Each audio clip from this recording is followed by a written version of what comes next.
Tātad eksplozīvs upright row vingrinājums. Izmantošu svaru stierīt bez svariņa, atkal esmu pārāk vājš šim vingrinājumam.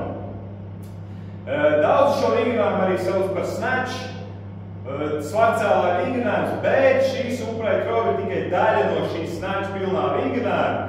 Tātad rokas ārpus ķermeņa vai plaustas. Okay?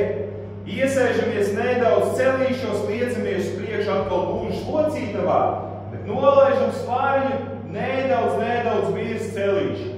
Un eksplozīvi raujot, iztaisnojoties celīšos un iztaisnojoties gluži locītavā, ar taisnu muguriņu, rauju svariņu uz augšu, līdz elkonīši ir apmēram pleca augstumā. Augstāk nevajag. Priekš mums, priekš tā mērķa, ko mēs darām, šeit vairāk ir šī eksplozīvā kustība.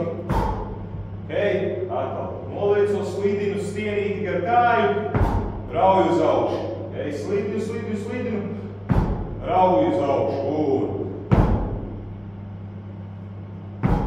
Nolaižam svāriņu kontrolēt un mierīgi lejā.